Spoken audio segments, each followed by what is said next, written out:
섬에서의 사도 요한은 반드시 속히 될 종말의 계시를 보는 아주 그 숨가쁜 마지막 지점에 이르렀습니다.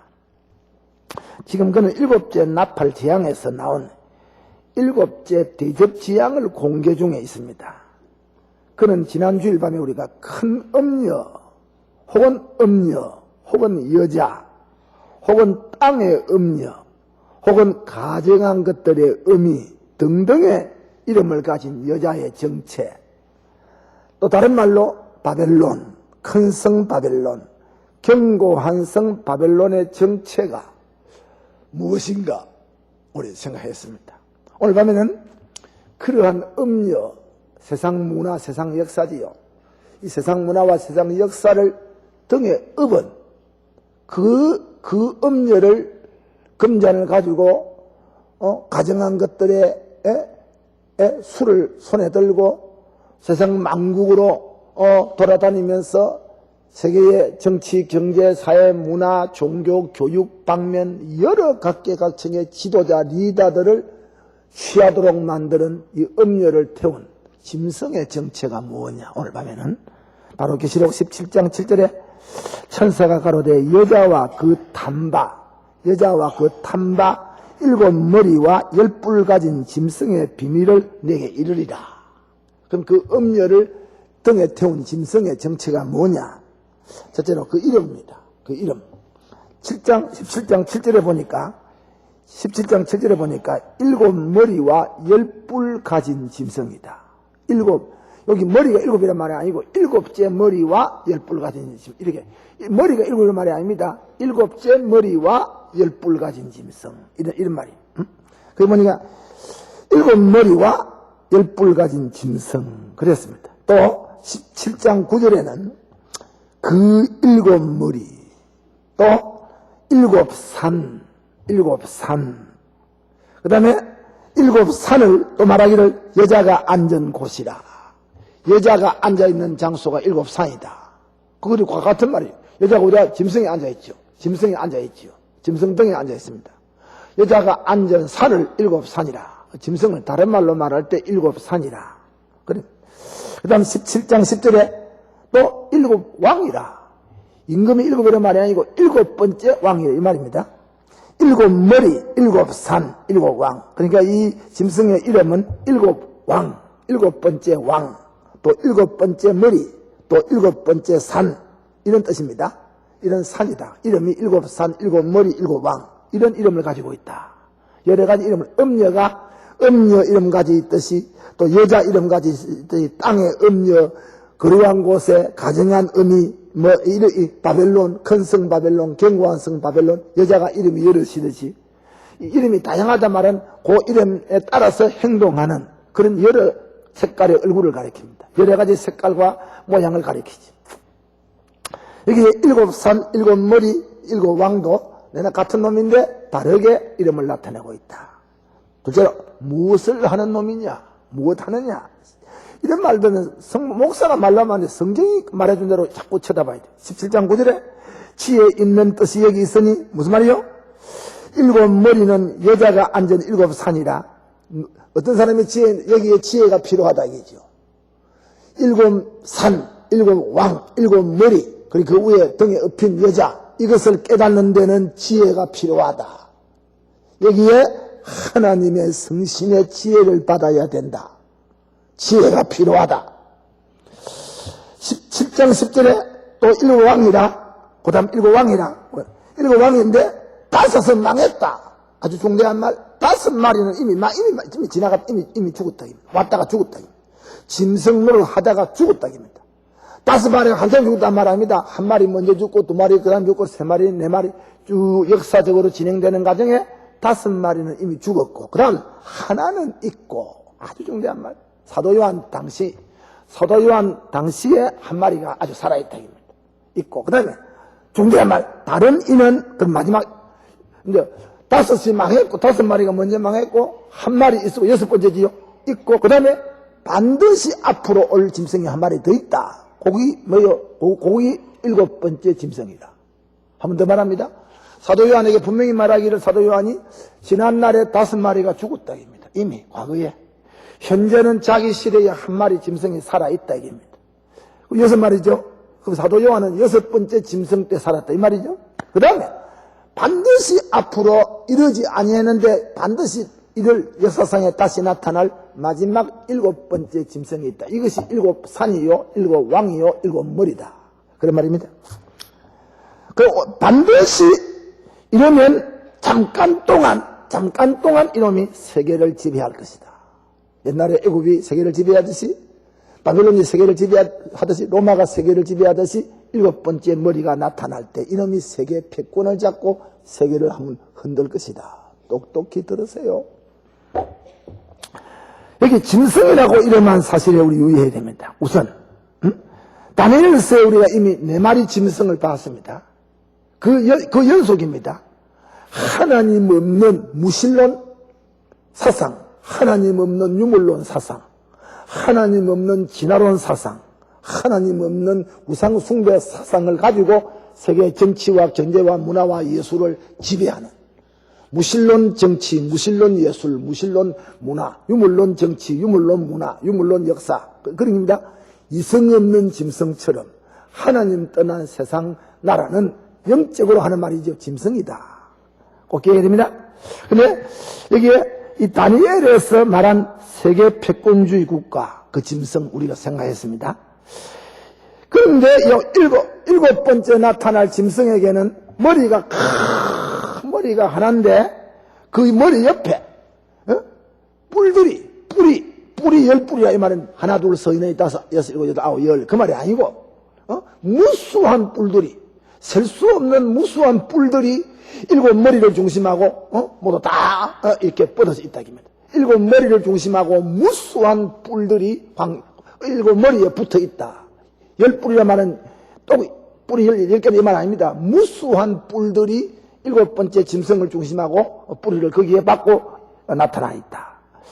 그럼 10뿔이 뭐냐? 10뿔이 내 말 아니고 10뿔이 뭐냐? 17장 12절에 열왕이다. 10뿔이 뭐냐? 이 세상에 여러 제국의 군왕들이다. 여러 제국의 통치자들이다. 열왕들이다. 10뿔이 뭐냐? 이 세상에 이 지구촌에 주는 여러 유의 통치자들이다. 그럼 그 말입니다. 또 10대 국가란 말은 절대 아니고 여러 제국들의 통치자다. 10뿔은 열왕이다. 7머리 되는 짐승의 맹주국들을 의미합니다. 저들은 한마음으로 이 열왕들, 맹주국들은 전부 다 일심으로 뜻을 모아가지고 7번째 나타난 그 짐승 앞에 자기의 영역과 통치권을 다 갖다 자진해서 바칩니다. 바치면 7번째 짐승이 전부 다 그걸 받아들여가지고 그 다음에 너는 이거 해라. 너는 이거 해라고 7번째 짐승으로부터 잠깐 동안 그 지역을 갖다 바친 나라를 다스릴 권한을 다시 부여받습니다. 이런 시대가 오고 있다. 이 세상의 현재 역사에 흐름과는 상당히 거리가 먼 말 같지만은 신문을 보고 역사를 보면 이 성경이 얼마나 수학처럼 맞아 떨어져 가고 있다, 지금. 수학처럼 맞아 떨어져 가고 있다. 지금 전부 세계가 하나로 돼 갑니다. 앞으로 세계가 통일제국 하나가 된다. 우리가 생각할 때는 안 되는 거 같는데 아니다. 지금 실제로 세계가 영어권 내로 중국어권 내로 이렇게 전부 어느 권 내로 지금 모이고 경제권으로 모이고 한 지구촌으로 지금 집약이 되고 가까운 이웃으로 지금 이렇게 공간이 축소가 되고 시간이 축소가 되고 생활권이 전부 다 축소가 되고 비행기를 불란서에 타면 1시간 40분 만에 미국에 탁 떨어지는 비행기가 지금 개발되어 있다. 이렇게 지구가 지금 한 집안이 돼갑니다. 하나로 돼가고 있다. 기가 막힌 일입니다. 세상에 무슨 사상, 이데올로기 그거는 우리가 보면 굉장히 강한데 이게 강한 이데올로기가 나타나면 그 작은 이데올로기는 전부 다 그 합쳐버립니다. 그것이 오늘 세상 이데올로기의 과거 역사상에 나타난 생리가 아닙니까? 자, 17장 12절 이하에 내가 보던 10뿔은 열왕이니 동맹국입니다. 아직 나라를 얻지 못하였으나, 근데 또 지금 개체적으로 흩어져 있단 말이야. 아직 또 독립적으로 다 흩어져 있으나, 다만 짐승으로 더불어 임금처럼 권세를 일시 동안 받으리라. 앞으로 짐승이 나타나서 이제 다시 그 모든 동맹국들에 대한 통수권을 조절해 준다 이 말입니다. 그때 저희가 한 뜻을 가지고 자기의 능력과 권세를 짐승에게 갖다 바친다, 주더라. 그러면 일곱 왕, 일곱 머리, 일곱 산은 무엇을 의미합니까? 오늘 저녁에 일곱 왕, 일곱 머리, 지금 계략을 설명했습니다.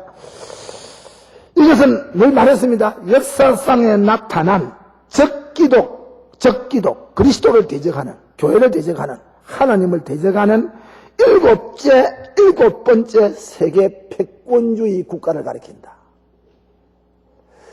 그건 딱 영원 둘이 있을 수가 없습니다. 예수님은 영원한 사랑의 군주입니다. 의의 군주입니다.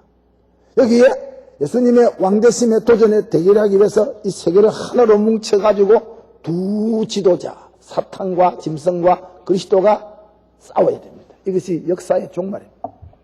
마지막입니다. 그러면 17장 10절 다시 시간 읽어봅시다. 17장 10절 시작. 또 일곱 왕이라 다섯은 망하였고 하나는 있고 다른 이는 이르지 아니하였으나, 여기 다섯 짐승이 사도 요한 앞에 있었다 이겁니다. 그럼 사도 요한 시대의 짐승은 틀림없이 로마 제국입니다. 그럼 틀림없지요. 다니엘서에서 나타낸 대로 말하면 로마 제국은 네 번째, 제일 마지막에 나타날, 다니엘이 볼 때는 제일 마지막에 나타날 짐승입니다. 그럼 다니엘 시대의 짐승은 뭐냐? 바벨론이지요. 바벨론. 짐승이라 그랬어요. 이미 공부했습니다. 그 다니엘 다음 시대의 짐승은 무엇입니까? 이거 여러분 이제 다 깨닫지요. 우리 교인들은 상당히 깨닫는 지혜가 있다고요. 다니엘 시대의 짐승은 사자지요. 한 마리 있고, 그 다음에 다니엘 다음 시대의 짐승을 금신상으로 설명하고 7장, 8장, 9장에서 짐승으로 설명할 때 바벨론을 엎어버리고 다시 등장하는 메대와 페르시아, 다 합치면 페르시아 제국이지요. 그 다음에 세 번째, 다니엘 시대로부터 계산하면 세 번째가 성경의 이름, 나라 이름까지 밝힌 헬라 나라지요. 녹 같은 나라, 헬라 나라지요. 그 다음이 천리 같은 로마 제국입니다. 그럼 네 마리가 이겠죠. 네 마리입니다. 실제로 다니엘 시대를 말하면. 근데 사도 요한이 그럼 자기 앞에 짐승을 말하면 자기 현재 짐승은 네 번째고 앞에 세 마리는 죽었다, 이래야 말이 되거든요. 그런데 다니엘이 말하기를 앞에 다섯 마리가 죽었다 입니다. 그리고 여섯 번째 한 마리가 살아있다 입니다. 그러면 바벨론 제국이 이전에 두 마리 짐승이 있다, 이런 계산이 명백하게 나옵니다. 바벨론 이전에 두 마리 세계 패권주의 국가가 있었는데 이 두 마리 짐승의 정체가 무엇이냐 하는 것은 우리 세계 성경학자들의 간에 아주 격렬한 경론이 벌어지는 아주 성경 해석학적, 주경학적, 주석학적 문제가 됩니다.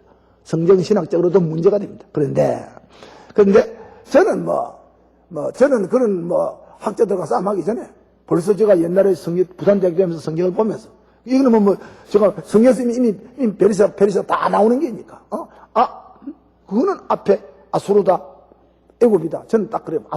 아무 반응 없이, 바벨론 전에는 세계 패권국가가 니느웨를 중심한, 아수르다. 저는 딱 그래 오는 거예요.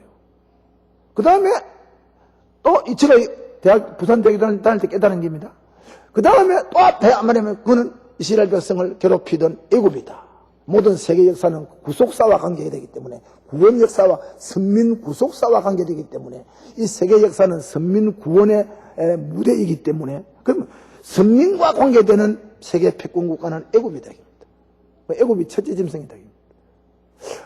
저는 그렇게 무식하니 그렇게 아예 연결을 해버렸어요. 대학교 다닐 때, 신학 공부 안 할 때.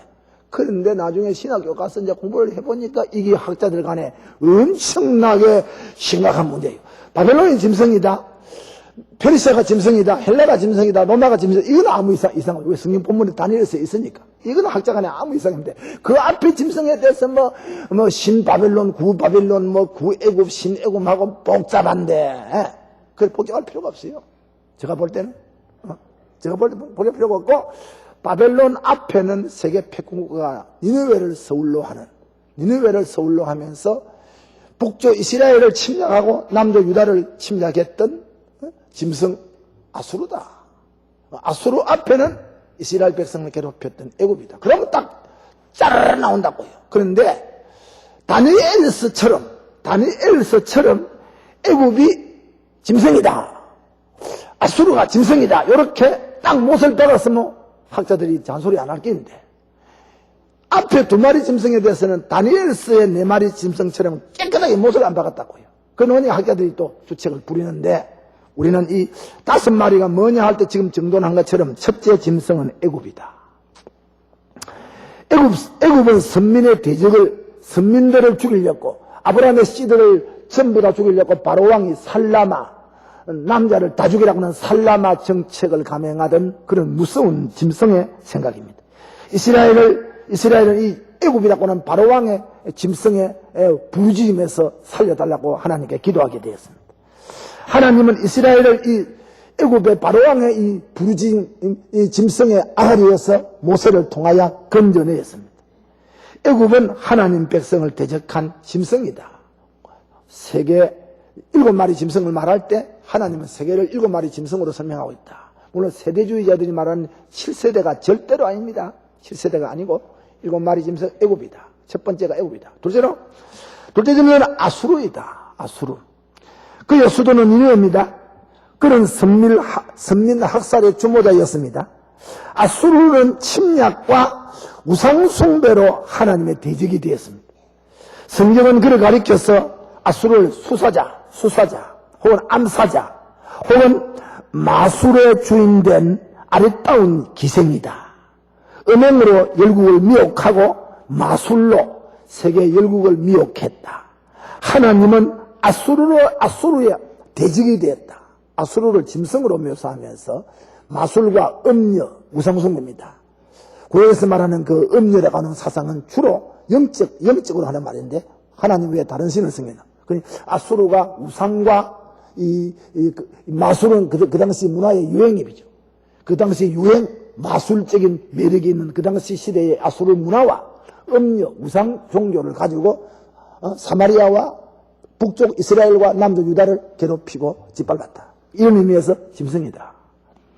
근데 세 번째 짐승은 확실합니다. 세 번째 짐승은 바벨론입니다. 이거는 주석이 필요고, 이거는 확실히. 바벨론은 신상 가운데 머리 부분, 정금 부분입니다. 그리고 다니엘 7장에 보니까 사자 같은 짐승이다. 다니엘에게. 그리고 이 바벨론 제국을 짐승으로 묘사했다. 이것이 사도 요한 때부터 앞에 5마리가 있다고 하니까, 앞에 3마리가 있다고 하면 간단하게 바벨론인데, 앞에 5마리가 있다고 했으니까, 그러면 바벨론은 사도 요한 때부터 생각하면 세 번째 짐승이다. 이래 됩니다. 그럼 그 네 번째 짐승은 메대와 페르시아. 합치면 페르시아입니다. 파사입니다. 메대와 페르시아는 그 우상으로 볼 때는 은입니다. 은 부분이요. 다니엘 2장 9절, 39절에 또 짐승으로 말할 때는 다니엘 7장 5절과 8장 3절에 곰이요 두 뿔 가진 짐승이다. 메대와 페르시아니까 아주 합치기 전이네. 몸은 하나인데 뿔이 둔합니다. 두 뿔, 연합국이다 이 말이죠. 두 뿔 가진 짐승으로 묘사했습니다. 그리고 사도 요한 직전의 짐승은 이미 바울은 사도 요한은 이미 이 문화권 내에 살았지요. 헬라 문화의 말기에 살았지. 그리고 헬라 문화의 영향을 받아. 로마는 세계를 지배하는 칼을 가지고 세계를 힘으셨지만은 헬라는 문화를 가지고 세계를 먹였으니까 당시에 로마 제국의 통치자들은 모두 다 헬라적인 문화의 영향 아래 다 자랐습니다. 바울도 요한도 여지없이 헬라 문화 영역에 속했던 사람이에요. 그런데 5번째 짐승은 헬라라 하는 것은 딱 그 당시에 기독교 지도자들은 상식적으로 다 아는 거예요.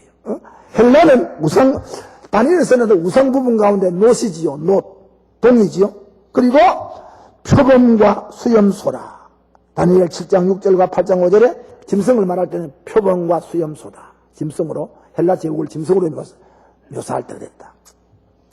그 6번째 짐승은 사도 요한이 말한 그 당시 지금 하나가 있다 한 마리겠다 할 때 하나는 있고 17장 10절에 따라서 하나는 없고 하나는 있고 또 없고 하지. 하나는 있다. 이 말은 사도 요한이 현재 한 마리가 있다 살아있다. 이것이 로마 제국입니다. 두말 할 필요가 없습니다. 틀림없이 로마 제국입니다. 로마는 다니엘이 받았던 환상 우상 부분 가운데 반쯤은 진흙이고 반쯤은 철과 진흙이 합하지 아니했던 그런 시대를 가리킵니다.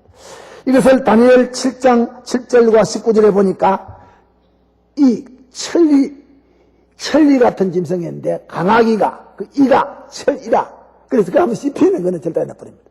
아주 강한 로마 제국의 통치권을 상징한 짐승입니다. 그런데 이제 그 7째 하나가 남아있다. 이것이 오늘 마지막 시대에 살아가는 교회가 한 마리가 이런다. 아직 이러지 않았는데 한 마리가 오고 있다. 사도 요한이 지금부터 약 2000년 전에 한 말입니다. 이러지 아니했다. 반드시 이룰 것이다. 17장 10절에.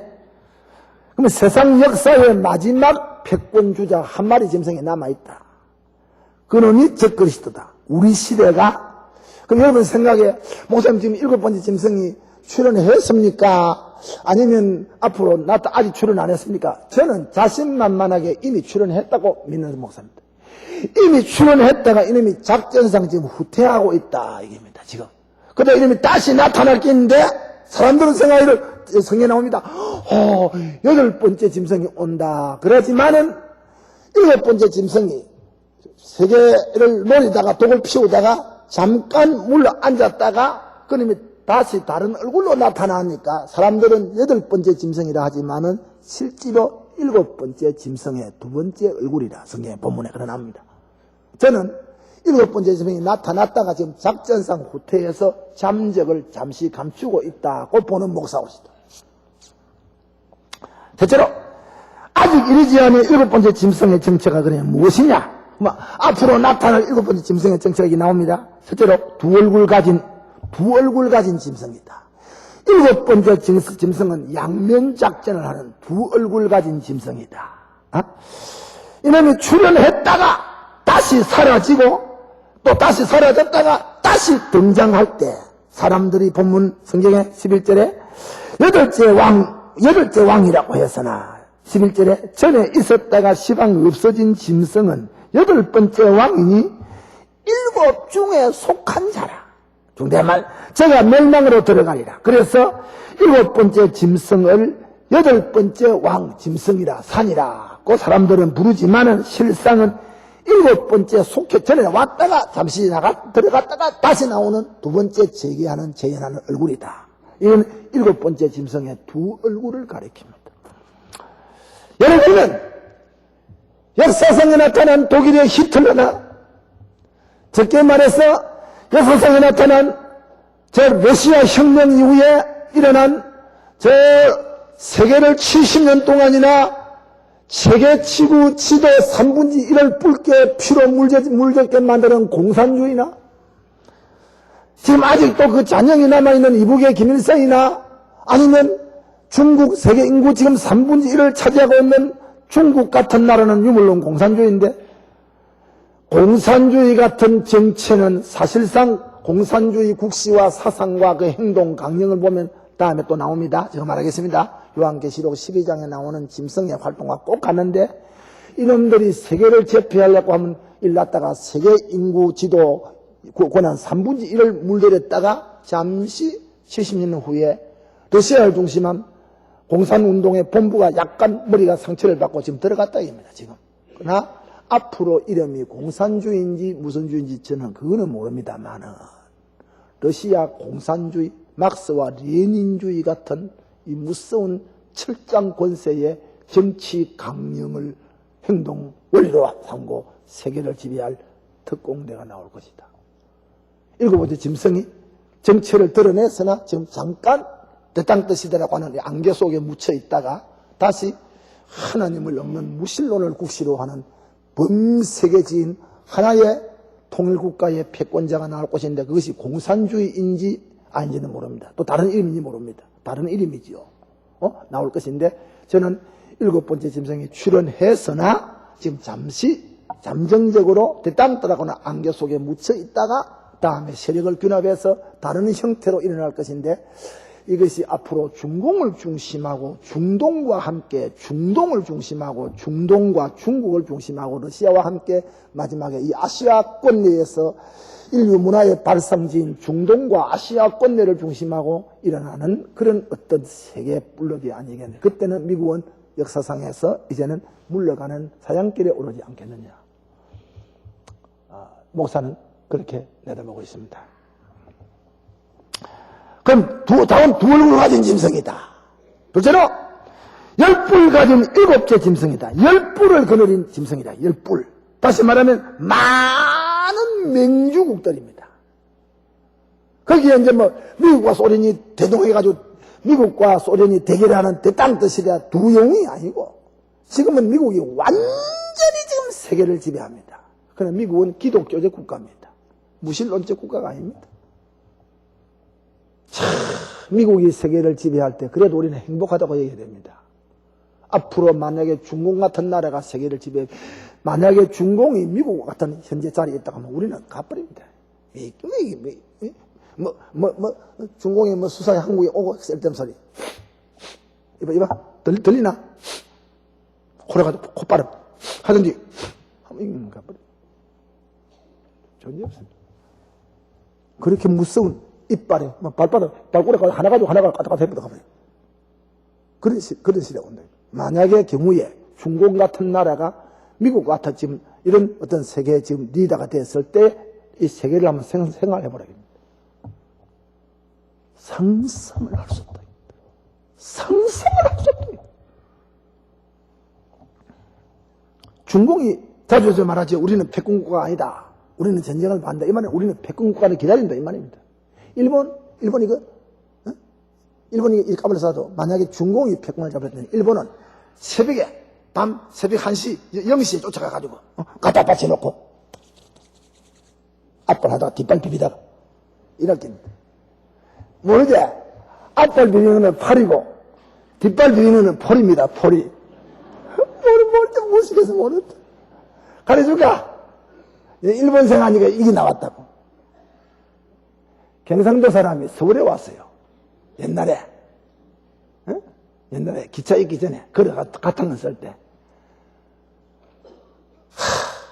배가 고파가지고 식당에 가는 거야. 식당에 가니까 파리가 너무 많잖아. 그러니까 주인이 서울 사람 주인이야. 경상도 할아버지한테 미안해. 아저씨 미안해요. 어째 이렇게 경상도 사람이 하는 말이 무슨 너무 식당에 이렇게 포리가 많아요. 포리가 많아요 하니까 서울 식당 주인이 아이고 여보 포리보다도 당신 그 경상도 문둥이 사투리가 좀 고치라고. 사투리가 좀 무슨 포리라요. 파리지. 포리는 무슨 포리라. 파리지. 이러는 거예요. 경상도 할아버지가 당했는 거예요. 이게 내가 말을 잘못했구나. 그래 딱 시침이 떼고 사장님 이리 오세요. 지금 이렇게 했어요. 당신 참 서울 살면서 그걸 모릅니까? 포리하고 파리를 모릅니까? 반대해보세요. 이거는 파리입니다. 파리. 앞다리. 뒤로 가지고 싹싹싹 하는 거는 포리입니다. 그러니까 서울 사장님이 아이고 그렇습니까? 그러니까 경상도 촌놈이 일하면서 집에 나가면서 하는 말이 서울 놈도 별 수 없네. 왜 포리가 나와서 일본 생각하다가 만약에 중공이 세계 패권을 잡아서 일본은 우리 일하기 전에 새벽에 벌써 배 타고 가가지고 중국 앞에 가서 쌀쌀하고 이런 사람이 일본입니다. 참말입니다.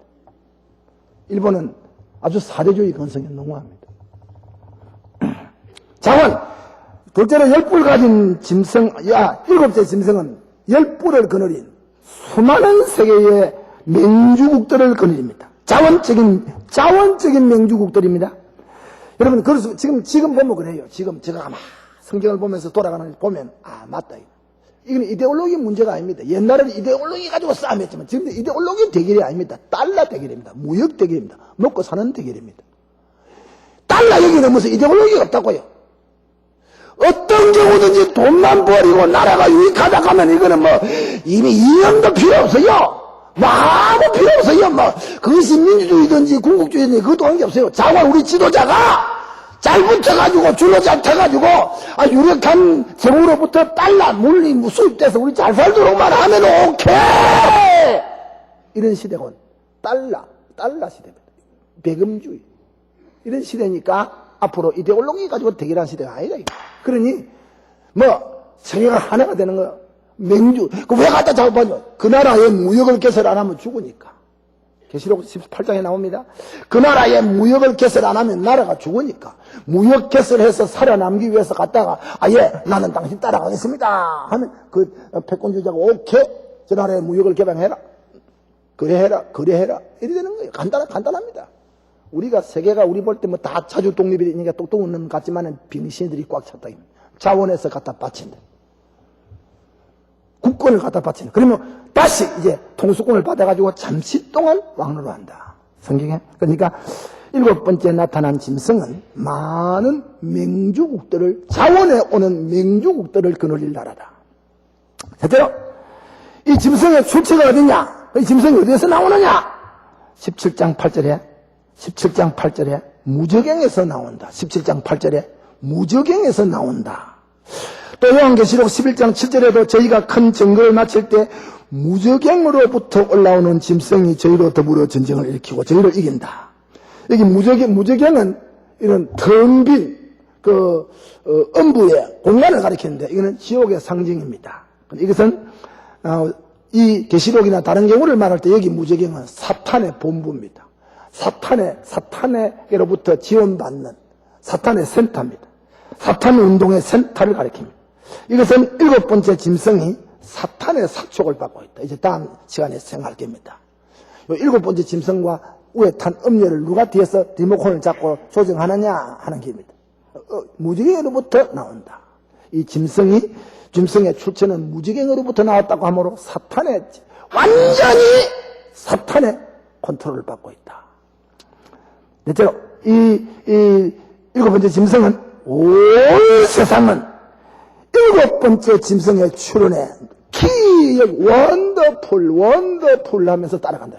온 세상이 7번째 짐승을 그냥 따라가는 게 아니고 멀찍이 따라가는 게 아니고 원더풀 나는 당신을 좋아합니다. 당신 아주만 감탄을 맞이 아니하면서 7번째 짐승을 따라간다. 성경에 17장 성경 몇 절입니까? 17장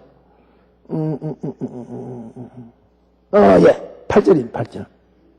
8절에 장차 나올 짐승을 보고 기이 여기더라. 왜 기이 여깁니까? 왜? 그의 정체가 죽은 듯이 하다가 다시 살아났다 입니다. 이야! 여기 기이 여긴다. 이 말은 놀랄 정도가 아니고 놀라고 따라가는 상태를 가리킵니다. 실상은 7번째 짐승이다. 그럼 누가 원더풀로 연발합니까? 기이 여기고 신기하다 하고 따라갑니까? 성경 보니까 17장 8절에 생명책에 그 이름이 기록되지 아니한 자, 생명책에 그 이름이 농명되지 아니한 자, 뭐요? 불신자. 완전히 불신자 전체가 다 따라간다. 짐승을 다 따라간다. 다수지요. 대세입니다. 대세. 역사의 대세입니다. 생명책에 이름이 농명되지 못한 자는 전부 다 한 놈도 빠짐없이 다 따라간다. 그럼 목사님 나는 그것도 안 따라가고 예수도 안 따라가고 중간에 있겠습니다. 중간이 없다 하니까 절대로 성경에 중간은 없어요. 중간 그거는 그냥 따라간다는 겁니다. 우리가 예수를 눈을 뜨고 봐야 됩니다. 지난주에 어느 날 텔레비를 보니까 성경 강의를 하는데 아주 고려대학교 경제학 교수 아주 그분 교수님 참 깐깐하게 생겼는데 재미있게 강의를 참 잘해요. 그분 나 잘 모릅니다만은 아주 재미있어요. 근데 옛날에 식물을 먹을 때 우리 조상들이 960몇 세 살았다 이러니까 거기 앉은 강의 듣는 교인들이 전부 다 놀래가 우와 이러는 거야. 그 내가 에레이 병신이 교인들 그 소리 처음 듣는 거야 이 사람들이. 교수가 900몇 세 살다 하니까 와 하고 뭐 교인들이 감탄하는 거예요. 어째 그리 오래 산다 얘기죠. 자기도 오래 살았다 이 말이네. 그러니까 교수가 성경을 보세요 이러는. 그러니까 내가 느낀 거야. 그 교인들이 성경을 그만큼 모른다 이 말이야. 그만큼 모르니까 960몇 살 하니까 놀래가 우와 하고 탄성을 토한다고. 무식해. 교인들이 그래 무식하니까 이런 게 캄캄하지요. 그것도 모두셀라가 968세 다 그것도 모르는데 여기 계시록에 짐승에다가 열불에다가 음료 태우고 다니면서 뭐 빨간 옷 입고 파란 옷 입고 뭐 노란 옷 입고 금장 가지고 돌아다니면서 세계 지도자를 이런 거 뭐 보기는 보아도 모르고 듣기는 들도 모르고 전혀 캄캄합니다. 여기도 캄캄한 사람 있지만은 그럼 내가 낙심하라고 그래. 낙심은 안 하고 이렇게 주여 내니까 그 드러나도 기독량만 해도 그게 어딥니까? 다섯째는 일곱 번째 짐승과 그 맹주들은 마지막 이 어린 양으로 더불어 싸운다. 17장 14절에 읽어봅시다. 시작. 저희가 어린 양으로 더불어 싸우려니와 어린 양은 만유의 주시요 만왕의 왕이시므로 저희를 이기실 터이요 그와 함께 있는 곳 부르심을 입고 빼내심을 입고 신실한 자들이 여기 17장 마지막이 누굽니까? 누구에게 해당됩니까? 성가대원들 17장 마지막은 누굽니까? 예수님과 함께 있고 이기심을 받고 빼내심을 받은 자가 누굽니까? 네! 해야지. 네! 그런 데는 네! 해야 된다. 여기 17장은 두납니다. 예수님하고 예수 앞에 붙어 있는 자, 예수와 함께 있는 자. 예수와 함께 있단 말이요. 교회 안 떠난다 이거죠. 예수와 함께 있다 교회 일한다 이거죠. 예수와 함께 있다 주님과 더불어 기도한다 이거죠. 예수와 함께 찬송한다 주와 함께 있다 이 말이요. 그 사람도 이긴다. 그 사람도 이긴다. 믿기를 바랍니다. 예. 그러니까 중대한 것은 이 일곱 번째 짐승이 그렇게 맹주들을 모아가지고 흰 세력을 규합한 목적이 나오지요. 이놈들이 나라와 나라에는 대적이 없지요. 지가 패권을 잡고 전부 다 맹주들이니까 그 싸움에 대적이 없다고요. 딱! 대적이 어린 양. 예수에게 가는 그 힘을 모아가지고 딱! 이제 예수님 앞에 포커스를 맞춰놓고 이 보니까 사탄 운동의 마지막이 예수에게로 가는 길입니다. 사탄 운동의 마지막이 교회를 오는 길입니다. 교회를 없애는 길입니다. 똑똑히 들으세요. 계시록 16장 13절에 보니까 또 내가 개구리 같은 다음에 생각하겠습니다만은 새 더러운 영이 용의 입과 짐승의 입과 거짓 선지자의 입에 나오니 저희는 귀신의 영이라 이적을 행하여 온 천하 임금들에게 가서 하나님과 정령하신 이의 큰 날의 전쟁을 위하여 그들을 모으니라. 이것은 지구 역사를 끝내는 마지막 전쟁. 마지막 전쟁. 큰 날의 전쟁. 이 큰 날의 전쟁을 고단 성경에 보니까 아마겟돈 전쟁. 아마겟돈에 모은다. 그랬습니다. 그럼, 그 다음 여섯째로, 일곱째 짐승의 활동 기간입니다. 일곱째 짐승이 얼마만큼 장기 집권하겠느냐. 성경에 보니까 그 일곱 번째 짐승의 지배력은 전 세계적이고, 범세계적이지만은 이놈의 활동 어간은 짧다. 비교적 짧게 표현했습니다. 상징적으로 말했는데, 잠깐 동안 계속되리라. 이거는 짧은 시간입니다. 잠깐 동안 계속되리라. 대환란 시간입니다. 예수님과 이제 마지막 하는데 전쟁을 이 시간은 짧다. 그러나 그 내용은 짧지만은 그 내용은 아주 극심하다. 성경 요한계시록 11장 1절, 2절, 9절, 11절, 13장 5절 등등의 이 짐승의 활동 기간을 42달, 석 달 반, 1260일, 한 때와 두 때와 반 때, 이런 42달, 1260일, 3일 반, 42달, 한 때와 두 때와 반 때 등으로 설명했습니다. 전부 다 짧은 기간입니다. 다만 짐승의 활동 기간은 내용은 극심하지만은 주님이 오래 가면 우리가 죽으니까 그 환란이 오래 계속되면 우리 다 죽습니다. 우리 이길래 제가 전 세계가 다 달라붙어서 기독교 타도하는데 기독교 자녀들 다 도망가고 예배당지에 놓고 도망가고 서구태는 죽어버렸어요. 없을 끼고. 그럼 되겠습니까? 안 된다. 그러니까 우리가 마귀를 대적할 힘이 없습니다. 주님 좋습니다 하면 붙어만 있지. 우리가 직접 나가서 싸울 힘은 없다. 그러니까 죽거나 사나 교회, 주와 함께만 있으면 그 사람들을 위해서 주님이 전쟁을 빨리 끝내버린다. 할렐루야. 확실합니다. 그럼 우리 어떻게 장기전 하겠어요? 뭐 안 된다. 그리고 우리가 이런 세계가 서로 갈라질 때, 서로 세계 물길 할 때, 어찌든지 교회를 잡거나, 어찌든지 교회에 붙어 있으면, 주야! 할 때 주님이 오냐! 하고 다음 생합니다. 백마를 타고 나타난다. 성경에 19장에 백마를 타고 오십니다. 자, 결국 일곱째로 결국은 이 짐승이 망한다. 17장 14절에 예수님과 우리가 이기리로다. 14장 14절 마지막에 주와 함께 있는 주님이 이기고 그와 함께 있는 교회가 이긴다. 17장 8절에 내가 본 짐승은 장차 무지경으로부터 올라와 멸망으로 들어갈 자다. 멸망으로 들어갈 자다. 땅에 거하는 자들로서 창세 이후로 생명책에 이름이 기록되지 못한 자와 함께 짐승이 예수님 앞에 피할 때 주님이 멸망으로 저들을 몰아넣을 것이다. 어떻게 멸망합니까? 예수님에게 멸망하고 우리 신자들에게 멸망하고 그 다음 이제 오늘 내가 주소가 납니다만 18절 이하에 자기들끼리 물고 뜯어가지고 가는 겁니다. 자기들끼리 물고 뜯어가지고 가는 겁니다. 자, 오늘 우리 밤 강의의 결론입니다. 7번째 짐승과 음녀의 비밀을 아는 데는 성경의 17장 9절에 다시 말합니다. 지혜가 필요하다. 자, 이건 서울대학교 졸업장 아닙니다. 하버드 대학교 졸업장이 아닙니다. 지혜가 필요하다. 이 음녀와 짐승의 비밀을 아는 데는 지혜가 필요하다. 그 지혜는 바로 종말에 대한 지혜죠. 끝날이 있다. 아하. 철바락에 짐승이 나타나 여자를 얻고 다니면서 세계를 완전히 혼미케 해가지고 세력을 규합해가지고 아마겟돈에 모이구나. 모일 때 예수님 앞에 달라들구나. 그때 주님이 나타나서 싸우구나. 그때 우리가 주님 편에 서시면 이기구나. 마귀와 그 역사는 끝이 나구나. 이 종말이죠. 이것을 아는데 이 지혜가 우리에게 필요하다. 이 지혜가 오늘 교회에 필요하다. 즉 그리스도 곧 7번째 짐승을 중심하여 세상의 모든 나라들이 동맹을 한다. 정치적으로 다음에 합니다. 바다에서 올라오는 짐승, 땅에서 올라오는 짐승 666 도장을 찍어가지고 동맹을 해버립니다. 그러니까 저들의 마지막 포커스는 교회다. 그러면 우리가 오늘 이 역사에 흘러가는 흐름을 보자 이거죠. 이런 성경의 관점 아래서 텔레비를 보고 신문을 보고 역사상에 나타난 모든 실용주의 정치와 실용주의 문화를 보자 이거죠. 이게 희한하게 지금 이합 집산 흩어지고 또 모이고 흩어지고 모이고 이합 집산 하면서 지금 그룹이 지금 형성돼. 그 그룹에서 떨어지면 무역을 못합니다. 생존권이 박탈당합니다. 이상하게 세계는 이데올로기 아닌 과학도 실용과학입니다. 요새 과학은 좀 현실 실용주의 과학입니다. 우리 생활에 얼마나 편리하냐.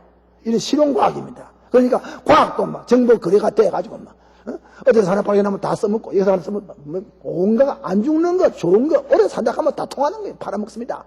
전부 다 실용주의 과학, 실용주의 경제, 실용주의 교육, 실용주의 무역 같이 공존 공생하자. 여기에 세계가 지금 멋있게 들어오는데 거기에 결정적인 중매 역할은 달러입니다. 달러, 돈입니다. 지혜가 필요하다. 여기에 대처하는 이 종말의 지식을 역사의 흐름을 보고 아는 지혜가 필요하고 그 다음에 끝날이 되어오는 것만큼 우리는 주님의 일을 부지런히 해야 된다는 지혜입니다. 이것이 마태복음 24장 14절에 모든 민족에게 전파되어야 될 주님의 복음 선교입니다. 아멘 하세요. 그래서 다니엘 11장 12장에는 다니엘이 종말을 정론할 때 지혜가 필요하다. 지혜 있는 자는 궁창의 빛과 같다. 다니엘이 지혜 있는 자는 많은 사람을 옳은 대로 돌아오게 한다. 지혜 있는 자들은 종말의 비밀을 안다. 똑같이 다니엘이 또 종말을 말할 때 그 짐승의 종말을 다 해놓고 난데 12장에 가서 지혜 있는 자가 필요하다. 여기 요한계시록에도 지혜가 필요하다. 믿음의 지혜입니다. 성경의 뜻을 아는 지혜. 이런 지혜가 필요하다. 밤 예배 시간, 낮 시간 좀 빨리 가요, 시계가. 자꾸 요새 10분 가만히, 내가 한 10분 동안 행갔는데 벌써 보니까 한 40분, 45분 행갔. 45분, 50분 더 했구나. 절대로 내 허물이 아니고 시계가 빨리 가 그랬습니다. 자, 저는 나는 목사니까. 저는 이것 때문에 세상에 온 사람이니까. 제가 가르치다가 또 나는 가고 다음 사람이 또 와서 가르칠 것이고 또 여러분 붙잡아 매야 되고. 그렇다고 이것이 연속될 동안에 주님은 오고, 갈 사람은 가고, 올 사람은 오고, 또 남아있어가지고, 전당 가서 다 만나는데, 아마 그때 가서, 목사님, 그때 그 해맑기 지금 이루어지지 않았습니까? 할렐루야. 그날 때 온다고. 기도하십시다.